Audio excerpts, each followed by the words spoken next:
Há 4.600 anos, no coração do deserto egípcio, dezenas de milhares de pessoas partiram para construir algo que desafiava toda a lógica conhecida. Sem ferro, sem máquinas, sem ferramentas que reconheceríamos hoje. Apenas pedra, madeira, corda e o trabalho de mãos humanas. O que eles construíram sobreviveria a quase todas as civilizações que o mundo já conheceu. Eu sou o Roberto, e este é o Roberto Restaura a História, o canal onde reconstruímos o passado com tecnologia de visualização para que você possa ver o mundo antigo como ele era. Inscreva-se e ative as notificações, porque cada episódio é uma jornada que você não encontrará em nenhum outro lugar. Hoje viajamos de volta a 2560 a.C., ao Planalto de Gizé, no Egito, e vamos responder a 3 perguntas. Quem deu a ordem e com que propósito? Como era a vida diária daqueles que o construíram? E como eles conseguiram mover blocos pesando várias toneladas sem um único motor? Tudo começa com um homem. Seu nome era Khufu, o 4º faraó da 4ª dinastia. Ele ascendeu ao poder jovem, provavelmente antes dos 30 anos, e desde o início começou a planejar sua própria morte. Não por fraqueza ou doença, mas porque essa era a maneira egípcia de pensar. Para eles, morrer não era um fim, era uma etapa. Após a morte, o faraó deixava de ser um homem e se tornava um deus ativo na vida após a morte. Mas essa transformação tinha uma condição: o corpo precisava ser preservado intacto, e para isso era necessário um túmulo que não pudesse ser destruído, que pudesse resistir ao teste do tempo. Khufu conhecia as pirâmides de seus predecessores. Elas estavam lá, menores, menos perfeitas, e ele decidiu que a sua seria algo em uma escala completamente diferente, algo que faria tudo o que veio antes parecer um mero ensaio. Altura: 146 metros, o equivalente a um prédio de 40 andares, feito de pedra maciça. Base: 230 metros de cada lado. A diferença entre um lado e o outro: menos de 20 centímetros. Peso total: quase 6 milhões de toneladas. O arquiteto-chefe foi quase certamente Remunu, sobrinho de Khufu e um alto funcionário do Estado. O homem que carregou todo o projeto nos ombros. Sua estátua sobrevive até hoje. Um homem de compleição robusta, com a expressão de alguém que resolve problemas sem resposta óbvia. A construção começou por volta de 2560 a.C. Estimava-se que duraria 20 anos. Khufu sabia que poderia não viver para vê-la concluída, mas a ordem havia sido dada. Todo o Egito se mobilizou, e antes mesmo do primeiro bloco ser assentado, uma cidade inteira já existia aos pés do futuro monumento. Arqueólogos escavaram esses vestígios, e o que encontraram mudou completamente o que se acreditava sobre essa construção. Havia ruas, áreas residenciais com fileiras de pequenos edifícios onde os trabalhadores dormiam em camas de madeira, vários por cômodo. Grandes alojamentos para os artesãos permanentes, aqueles que ali viviam por anos. Alojamentos separados, um pouco maiores, para supervisores e funcionários, com suas próprias áreas de armazenamento. Havia padarias em escala industrial, com vários fornos funcionando simultaneamente. Todos os dias, milhares de pães saíam deles, densos, escuros, feitos com farinha grossa. Essa era a base de todas as refeições. E havia cervejarias. Cerveja não era um privilégio, era parte da ração diária de cada trabalhador. Densa, com baixo teor alcoólico e rica em calorias. A água não era uma opção confiável, e com razão, pois frequentemente estava contaminada. A cerveja era mais segura e fornecia a energia exigida por aquele trabalho brutal. Graças aos papiros encontrados em 2013, os mais antigos de toda a história egípcia, conhecemos a ração em detalhes. pão e cerveja todos os dias, cebola, alho, lentilhas e peixe do Nilo várias vezes por semana.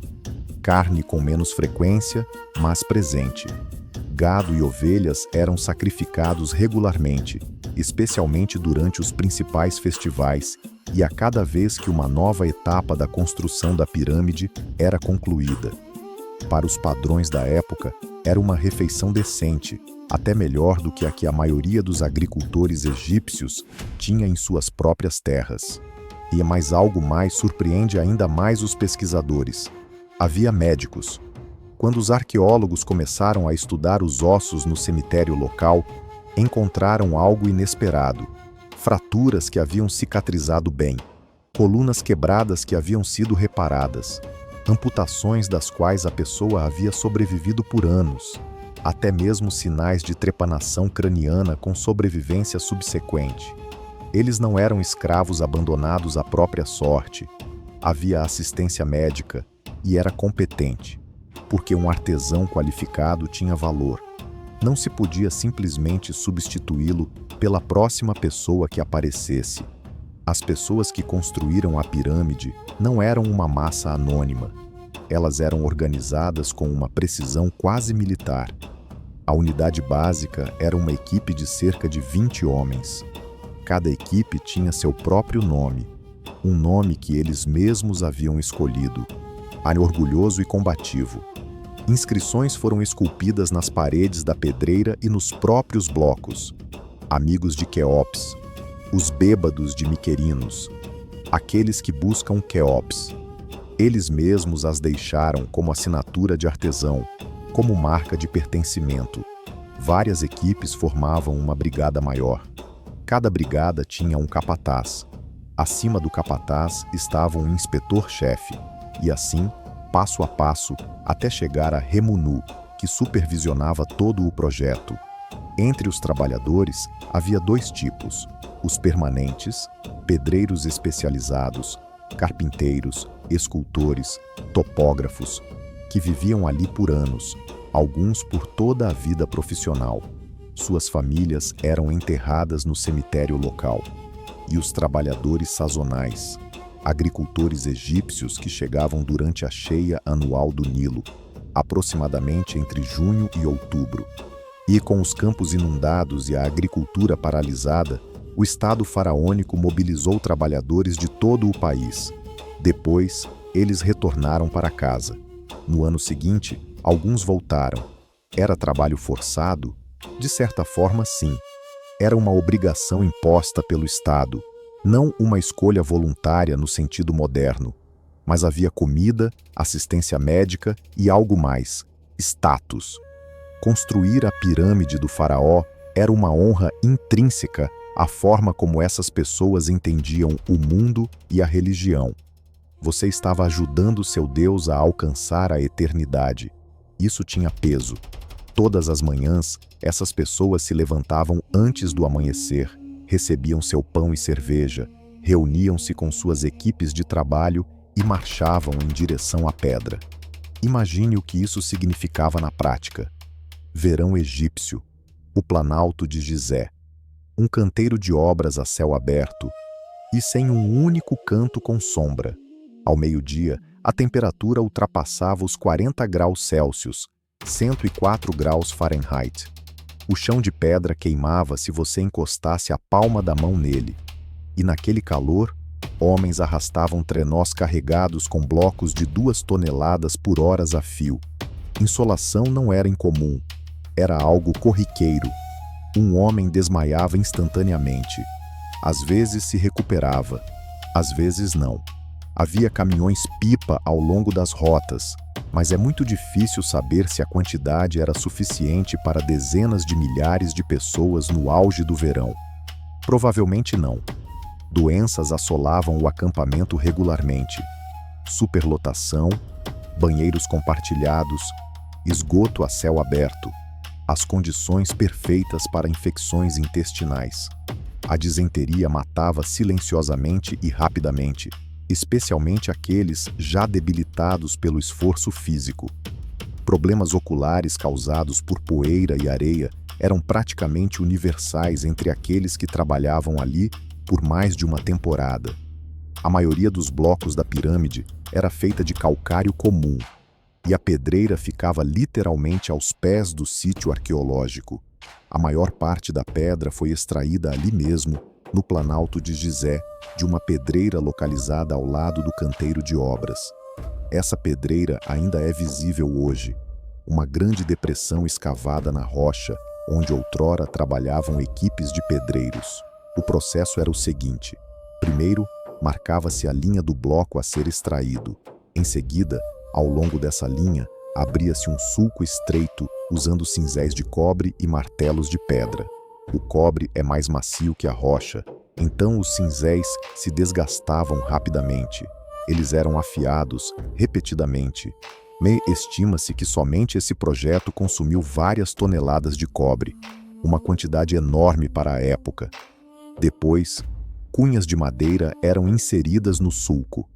Água era derramada sobre elas. A madeira se expandia lenta e inexoravelmente até que a rocha cedesse ao longo da linha marcada. O bloco era então separado. Era moldado de acordo com as medidas necessárias. As faces eram niveladas.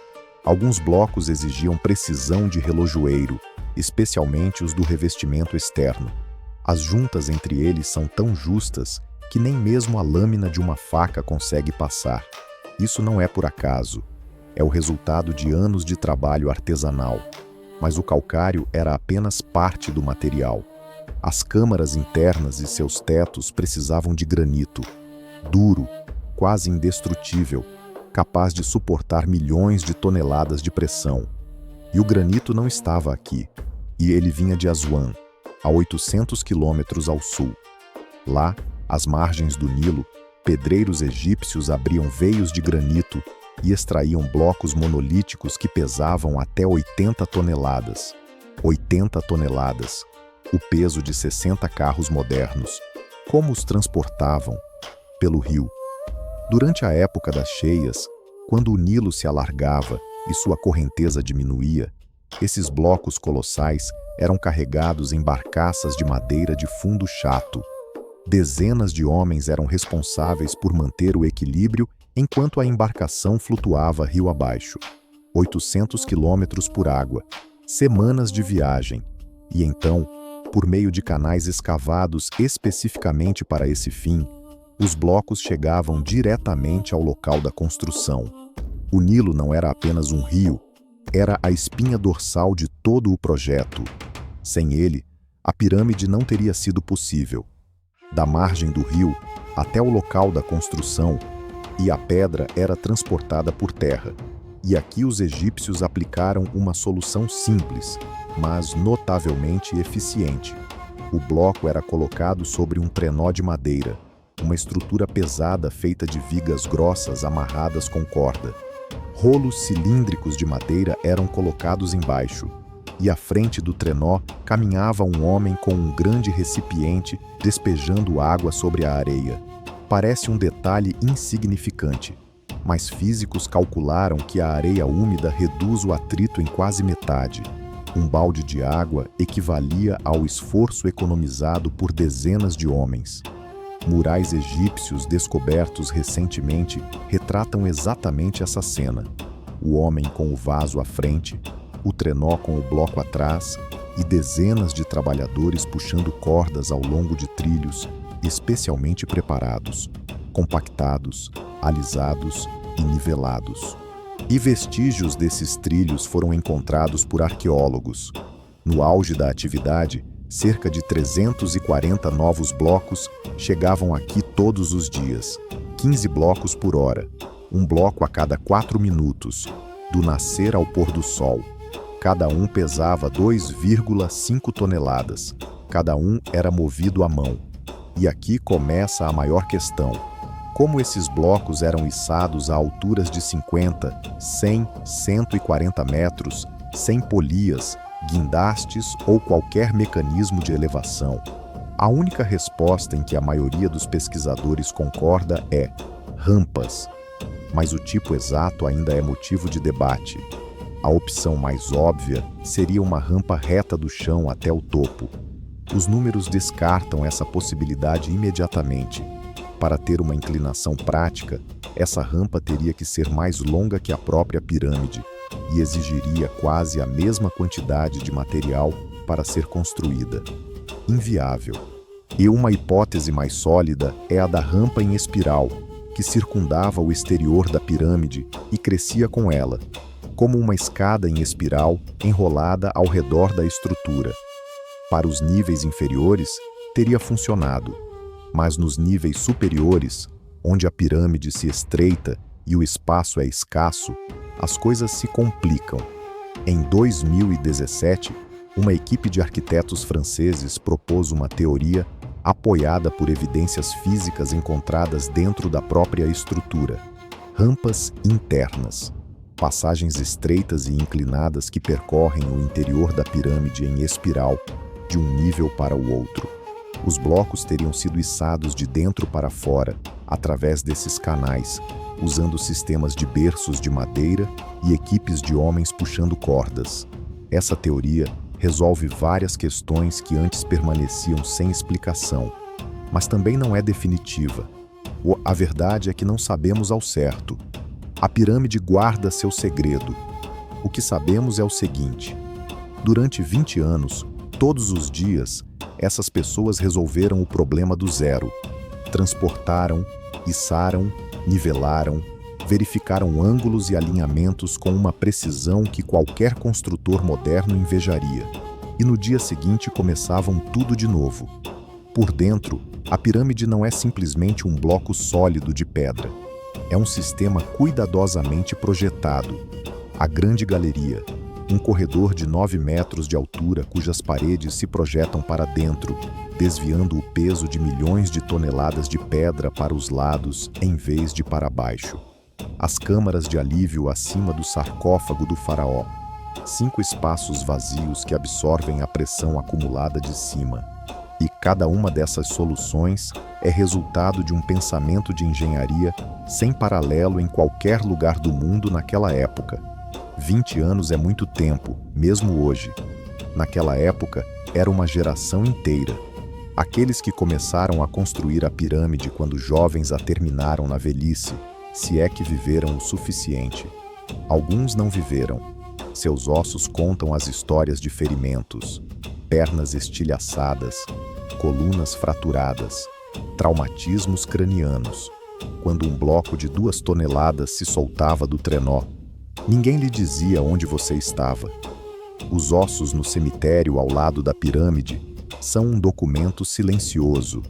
Eles falam de pessoas cujas colunas se desgastaram antes dos 40 anos, de artrite nas articulações de pessoas que nem sequer tinham chegado aos 30, de fraturas por compressão, de onde uma vértebra simplesmente colapsa sob uma carga que o corpo humano não foi projetado para suportar. Não se trata de uma lesão isolada. São anos. É a deterioração lenta e constante de um corpo. Alguns ossos mostram fraturas que cicatrizaram em vários lugares diferentes. Um homem quebrava o braço, colocavam uma tala e ele voltava ao trabalho. Depois, quebrava de novo e voltava de novo, porque não havia alternativa. As mortes eram registradas. O acampamento mantinha suas listas. Quem havia adoecido, quem não havia aparecido, quem havia sido enterrado. A maioria daqueles que descansam, os ali sepultados eram homens entre 20 e 40 anos, pessoas que morreram jovens, seus corpos se decompondo 2 vezes mais rápido que o normal. Mas ao lado desses túmulos, também há inscrições que falam de outra coisa, de celebrações, e de dias em que um curso era concluído e o faraó enviava gado e cerveja para o acampamento, de competições entre equipes de trabalho para ver quem conseguia assentar mais blocos em um dia, de orgulho coexistindo com o sofrimento. Isso não era o paraíso, nem era apenas o inferno, era trabalho, enorme, exaustivo, perigoso, mas organizado, bem abastecido e cheio de significado para aqueles que o faziam.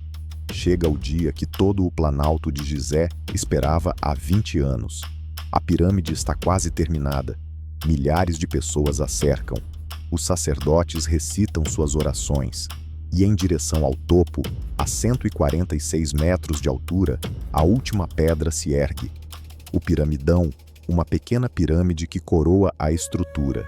Segundo textos antigos, ela pode ter sido revestida de electrum, uma liga de ouro e prata. Sob o sol egípcio, brilhava como uma estrela, podia ser vista a dezenas de quilômetros em todas as direções. Ela não existe mais, perdida na antiguidade, roubada, derretida ou destruída pelo tempo.